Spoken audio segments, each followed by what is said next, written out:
नमस्कार. आज आपण पुणे शहरातील शिवाजीनगर या कोर्टाच्या जवळ आलेलो आहोत.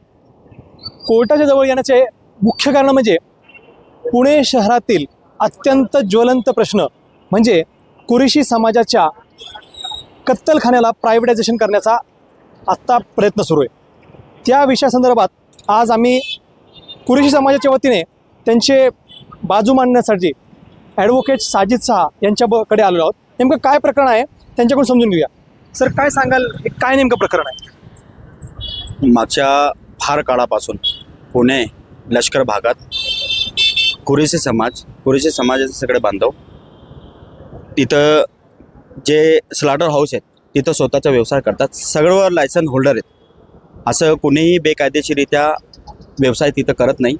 तर पुणे छावणी बोर्डाने सदरचा स्लॉटर हाऊस चुकीच्या पद्धतीने खाजगी कंपनीला देण्यात आलेला आहे आणि छावणी बोर्डाने कुठल्याही प्रकारच्या कुरेशी समाजासोबत चर्चा केली नाही, डिस्कस केलं नाही आणि त्यांच्या विदाऊट परमिशन त्यांनी हे कृत्य केलेलं आहे. आणि हे बेकायदेशीरित्या हँडओव्हर केल्यामुळे संपूर्ण कुरेशी समाजाच्या लोकांवर उपासमारीची वेळ येणार आहे. सर, ही जी कंपनी आहे Asian meme foods private limited या कंपनीवर ते गंभीर गुन्हे दाखल आहेत. नेमकं काय प्रकरण आहे ते? हो, या लोणावळा पोलीस स्टेशनमध्ये Asian meats foods private limited company या कंपनीवर साहेब जर बघितलं तर यांच्यावर गंभीर स्वरूपाचा गुन्हा नोंद करण्यात आलेला आहे. यामध्ये मोठ्या प्रमाणात गोमांस तस्करी, कथित बनावट कागदपत्रांचा वापर व इतर गुन्हेगारी स्वरूपाचा आरोप असल्याची माहिती प्राप्त झालेली आहे. तरी देखील पुणे छावणी बोर्डाने या कंपनीला सदरचा कॉन्ट्रॅक्ट दिला कसा, हा प्रश्न उपस्थित आणि निर्माण झालेला आहे.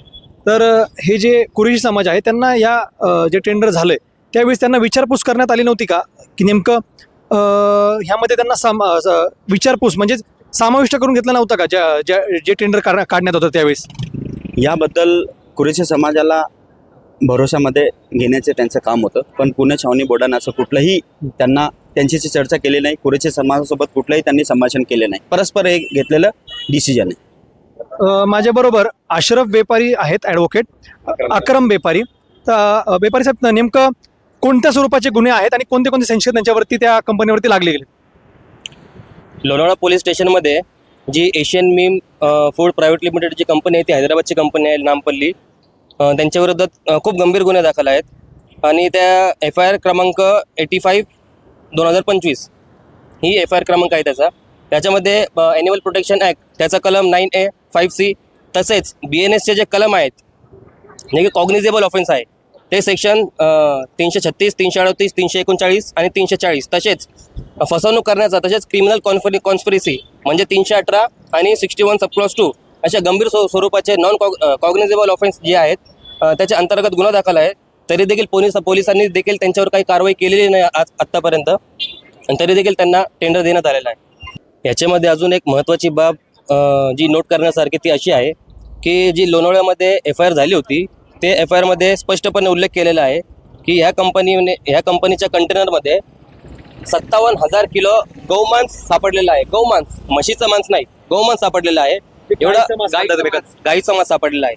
तरी देखील एवढ्या गंभीर स्वरूपाचा गुन्हा असताना देखील पोलिसांनी ॲक्शन घेतली नाही. पोलिसांनी नाही ॲक्शन घेतली ते चला ठीक आहे, पण कॅन्टोन्मेंट बोर्डाने त्यांना टेंडर दिलाच कसा, हा एक खूप मोठा प्रश्न आहे. तपासणी केली नाही, असं तपासणी वगैरे काय केली नाही, त्यांना टेंडर देऊन टाकला, जे की चुकीचं आहे. माझ्याबरोबर काही कुरेशी समाजातले काही प्रतिष्ठित लोक आहेत. माझ्यावर आता कुरेशी समाजातले अब्रार कुरेशी नामक व्यक्ती जे कॅम्प भागात स्थित आहेत. तर अब्रारजी, नेमकं काय सांगाल, हे तुम्हाला सहमतीत घेतले नव्हते का या टेंडरबद्दल? इसका किसी भी वेंडर को नोटिस नहीं आया, कुछ नहीं, डायरेक्ट इन्होंने प्राइवेट कर दिया. इसके लिए हमारा बहुत कड़ा विरोध है क्योंकि ये कंपनी हैदराबाद की है और ये कैंटोनमेंट की रिस्पॉन्सिबिलिटी है कि हम लाइसेंस होल्डर को कैंटोनमेंट सर्विस प्रोवाइड करें. ये स्लॉटर कभी प्राइवेट को देंगे तो हम लोग इसमें क्या करेंगे? प्राइवेट वाला उसकी मनमानी करेगा और हम लोग यहाँ भूखे मरने का टाइम है. इसके लिए हमारा को विरोध है. जर हे प्रायव्हेट झालं तर यामुळे नेमकं काय काय आर्थिक संकट किंवा काय प्रश्न उद्भवू शकतात तुमचे? इसमें सब दुकानदारी लोगों का बंद हो जाएगा, रोजगारी बंद होने का काम हो जाएगा. तो प्राइवेट कंपनी अपनी मनमानी अपने हिसाब से काम करेगा, गवर्नमेंट का उस पर कंट्रोल नहीं रहेगा, सारी चाल उसके हाथ में आ जाएंगे और सारे लोग एकदम रास्ते पे आ जाएंगे. इसके लिए हमारे को इसका विरोध है. शहासाहेब, ह्यामध्ये तुमचं काय म्हणणं आहे? शेवटी तुम्हाला काय वाटतं ह्या प्रक्रियाबद्दल काय झालं पाहिजे आणि काय पुढं घडलं पाहिजे?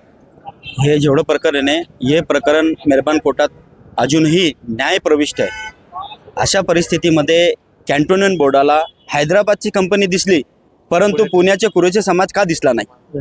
जर यांनी जे केलेलं आहे टेंडर दिलेलं आहे याच्यामुळं येणाऱ्या काळामध्ये भविष्यामध्ये सर्व कुरेशी समाज जे आहेत पुण्याचे त्यांचे जे व्यवसाय आहेत त्यांच्यावर गदा बसणारे, त्यांच्या पोटा पाण्याचं आर्थिक संकट येणार. आर्थिक संकट येणार आहे.